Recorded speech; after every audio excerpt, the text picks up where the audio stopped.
Hello दोस्तों, कैसे आप सब? केम छो? आप सभी का स्वागत करती हूँ। Praise the Lord. चलिए शुरू करते हैं हमारी आत्मिक जर्नी सकारात्मक बातों के साथ। आज हम बात करेंगे, यीशु मसीह कहते हैं मेरे पीछे आओ, फॉलो मी। इसका क्या मतलब है? वचन के द्वारा हम समझने की कोशिश करेंगे कि मसीह क्या चाहते हैं, वचन हमें क्या समझाना चाहते हैं, प्रभु क्यों कहता है मेरे पीछे आओ। पहला वचन हम देखेंगे मत्ती अध्याय 4 का 18 से 20। उसने गलील की झील के किनारे पर फिरते हुए दो भाई अर्थात शमौन जिसको पतरस कहलाता है और उसके भाई अनंद्रियास को झील में जाल डालते हुए देखा, क्योंकि वे मछुए थे, और उनसे कहा मेरे पीछे चले आओ तो मैं तुम्हें मनुष्य पकड़ने वाला बनाऊंगा। वे तुरंत जाल को छोड़ के उसके पीछे हो लिए। मुझे है ना, मेरा बचपन याद है, बहुत परफेक्टली याद है। जब मैं छोटी थी ना, जब मैं चर्च जाती थी, मैं मतलब स्कूल के फ्रेंड्स थे, सोसाइटी के फ्रेंड्स थे, सारे लोग बच्चे पूछते थे क्या तुम क्रिश्चियन हो? मुझे है ना बड़ा ताज्जुब होता था, बड़ा अजीब लगता था, यार ये लोग ऐसा क्यों पूछते हैं, ऐसा क्यों सवाल करते हैं कि मतलब क्या इनको पता नहीं मेरा नाम एलिजाबेथ है और बाद में मेरा प्रोफेशनल नाम सनम पटेल हुआ और शुभ चांदनी मेरा ऑन पेपर नाम है, मैं क्रिसमस मनाती हूँ, सारी चीज़ें मतलब इनको समझ में नहीं आता। लेकिन जब मैं धीरे धीरे बड़ी हुई तब मुझे समझ में आया कि चर्च जाना और यीशु मसीह के पीछे चलना फ़र्क है, बहुत बड़ा फ़र्क है। मतलब बहुत सारे लोग क्रिश्चियन है लेकिन जीसस को कौन जानता है, खाना पूर्ति करने चर्च जाते लोग। और कुछ कुछ चर्च में मैंने लोग देखे चर्च के बाहर खड़े रहेंगे, सुनते भी नहीं है कि पास्टर क्या प्रीच कर रहे हैं, क्या मैसेज जा रहा है, क्या वचन दिया जा रहा है, क्या समझाया जा रहा है। जैसे कुछ बच्चे होते हैं मन मार के, बच्चे माँ बाप के प्रेशर में स्कूल जाते हैं ना, प्रेजेंट टीचर वाला मामला, बस वैसा ही वाला मामला है। पढ़ना नहीं है, ध्यान नहीं है, बस मजबूरी है, जाना है क्योंकि माँ बाप ने भेजा है। भाई स्कूल नहीं जाएंगे, पढ़ेंगे नहीं तो आगे कैसे बढ़ेंगे, है ना, जॉब कैसे मिलेगी, कमाएंगे कैसे, खुशी से दिल से नहीं जाते। ऐसे ही बहुत लोग हैं जाने के लिए जाते हैं मगर उनका मन, खुशी, ध्यान, कॉन्सेंट्रेट कहीं और होता है। हम कहते हैं मसीह को मैं मानती हूँ, मसीह को जानती हूँ, उनको फॉलो करती हूँ, सब जानती हूँ, लेकिन हम मगर हम है ना एक्सक्यूज और बहानों के साथ मानते हैं। जैसे मतलब मुझे बहुत काम है, मुझे मेरे बेटे या बेटी के साथ उसके स्पोर्ट्स क्लास मुझे जाना है, डांस क्लास जाना है, ट्यूशन में जाना है, हजारों प्रकार की एक्टिविटी ले लीजिए, बच्चों से रिलेटेड किसी भी क्लास में जाना है। प्रभु के पीछे बाद में चल लूंगा या चलूंगी, जब बच्चे बड़े हो जाएंगे तब कर लूंगी, तब समय दे दूंगी, अभी इस वक्त मेरे पास टाइम नहीं है, मैं कुछ कर नहीं पाती। डेफिनेटली वो दिन आएगा जब मैं मसीह के पीछे चलूंगी, मुझे फ्री टाइम रहेगा। सोच के देखो, प्लीज प्लीज सोच के देखो, क्या ऐसे हमारा रिश्ता बन पाएगा मसीह से? क्या हम उसके साथ, उसके पास घनिष्ठ संबंध बना पाएंगे?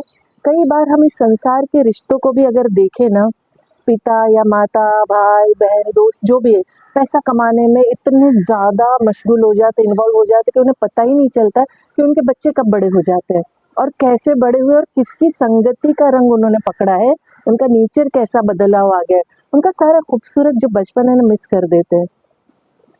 खुशखबरी समझो, खुशी की बात समझो कि हमारे मसीह के पास हमेशा हमारे लिए टाइम है, वक्त है।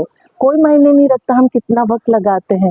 इस संसार की भयानक नींद से जागकर, अपने पापों से मुड़कर उसके पीछे होने में हम वक्त लगाते हैं। ऐसा सोच सकते हैं हम। फिर भी अगर एक बार अपने दिल पर हाथ रख के अपने आप को ही जवाब दे के देखो, कितने साल हमने मिस कर दी, कितने बर्बाद कर दिए, वेस्ट कर दिए मसीह के बगैर। मैंने तो बहुत किए हैं। आप अपना अपना देखो, अपने आप को एनालाइज करो, अपने अपने दिल से पूछो कि क्या किया है आपने। वो हमेशा हमारे लिए उपलब्ध है, मौजूद है, खड़ा है हमारा मार्गदर्शन करने, हमें अनंत जीवन देने, हमें कहते हैं ना उसका अनुग्रह हमारे लिए काफ़ी है जीने के लिए। हमें बड़ी से बड़ी भूल से निकालने के, बड़े से बड़े पाप गुनाह से निकालने के लिए हमें सिर्फ उसके पीछे चलना है। कितना आसान है ना, लेकिन हम नहीं करते। ये दुनिया हमें हमेशा नीचा दिखाती है, गलत दिशा में ले जाएगी, पाप में ले जाएगी, लेकिन मसीह के पीछे होने के द्वारा पवित्र आत्मा हमारी अगुवाई करती है और हमें सही दिशा, सही मार्ग दिखाती है। जीवन बहुत सरल हो जाता है, बहुत आसान हो जाता है जब हम मसीह के पीछे चलते हैं ना।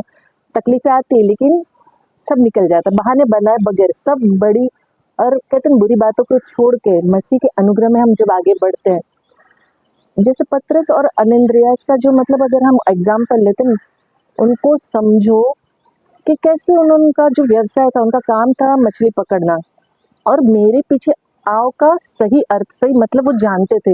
और एक सेकंड के लिए भी दोनों में से किसी ने भी ये नहीं सोचा और ना ही कोई बहाना बनाया, ना कोई एक्सक्यूज दिया, ना कोई सवाल किया। हमारे विश्वास की नींव ऐसी मजबूत होनी चाहिए जैसे ये दोनों भाइयों की थी। हमें ये समझना चाहिए कि हम यहाँ इस सृष्टि में, इस दुनिया में, इस संसार में किसी दुर्घटनावश नहीं आए हुए हैं।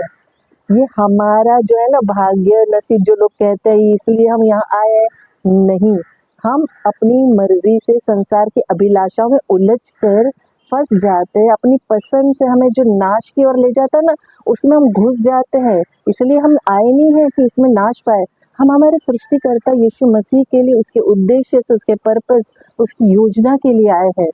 उसका हम पर पूरा अधिकार है, पूरे का पूरा अधिकार है। हम उसके लहू खरीदे हुए हैं। उसने हमें बनाया है यार। वचन बताता है हमें कि उसने जीवन था और वो जीवन मनुष्य की ज्योति थी। ये यूहन्ना का है ना पूरा अध्याय आप पढ़ेंगे, यूहन्ना में लिखा है ये कि मसीह का जो आध्यात्मिक जीवन है ना, सुसमाचार, अनंत जीवन, यीशु मसीह के पुनरुत्थान और जीवन है। यूहन्ना अध्याय 11 का 25-26 कहता है, यीशु ने उससे कहा, पुनरुत्थान और जीवन मैं ही हूँ।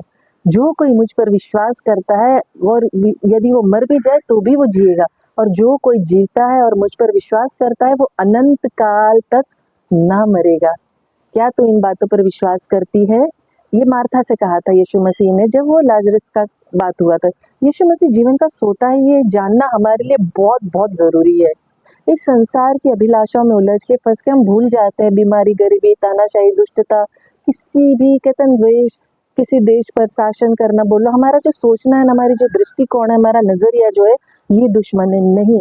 हमारा सबसे बड़ा दुश्मन तो खुद मृत्यु है, जो लोग डरते भी है, लेकिन परमेश्वर के लोगों के लिए मृत्यु भी कोई समस्या नहीं है, क्योंकि मसीह पुनरुत्थान और जीवन है।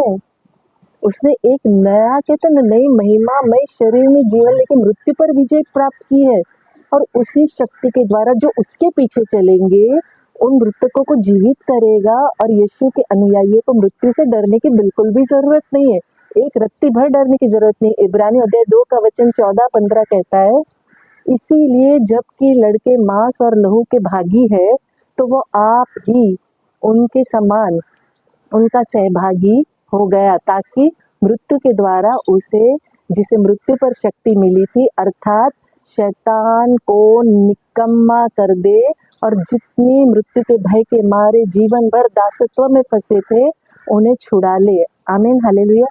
हमें से बहुत लोग मौत से डरते, मेरी मम्मी बहुत डरती थी। डर दिल का दौरा बोल लीजिए, कैंसर बोल लीजिए, डिप्रेशन बोल लीजिए, कोई मार ना डाले अगर अमीर है तो, कोई दुर्घटना ना हो जाए, डर से घिरा है मनुष्य, पूरी तरह घिरा हुआ है। लेकिन जब हम मसीह के अनुयायी और मसीह के विश्वासी बन जाते हैं ना, तो मौत से डर है ना निकल जाता है, गुलामी से हम आजाद हो जाते हैं, क्योंकि वो पुनरुत्थान और जीवन है।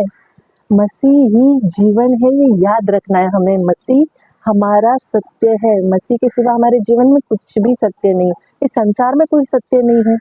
तब यूहन्ना अध्याय 8 का 12 कहता है, यीशु ने लोगों से कहा, जगत की ज्योति मैं हूँ, जो मेरे पीछे होलेगा वो अंधकार में ना चलेगा परंतु जीवन की ज्योति पाएगा।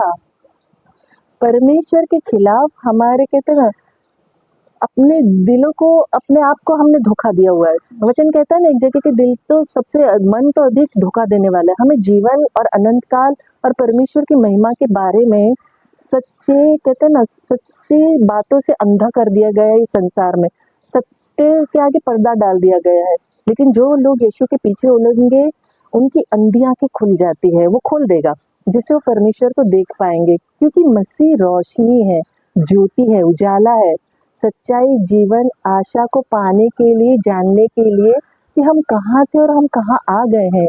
क्या आप मानते हैं कि यीशु मसीह पुनरुत्थान और जीवन है? अपने आप से क्वेश्चन कीजिए, पूछिए सवाल, क्या आप मानते हैं कि वो दुनिया का प्रकाश और ज्योति है? क्या आप मानते हैं कि परमेश्वर का पुत्र मेमना है? क्या आप मानते हैं कि वो अकेला ही आपके पापों को दूर कर सकता है? क्या आप मानते हैं कि उसने हमारे लिए, मेरे लिए, आपके लिए अपने प्राण दिए ताकि हम नाश ना हो, अनंत जीवन पाए? इन सब सवालों का जवाब अगर आपके पास है तो प्रेज गॉड, प्रभु की महिमा हो, और नहीं है तो खोजो, मांगो, उसके पीछे हो लो, क्योंकि मांगोगे तो तुम्हें मिलेगा, ढूंढोगे तो तुम पाओगे, खटखटाओगे तो खोला जाएगा। परमेश्वर के वचन है ना, यीशु मसीह कह रहा है कि मेरे पीछे हो लो तैयार, हो लो प्यारो। इससे बड़ी बात इस संसार में कुछ है ही नहीं है, पूरे जीवन में कोई नहीं हो सकती इससे प्यारी बात।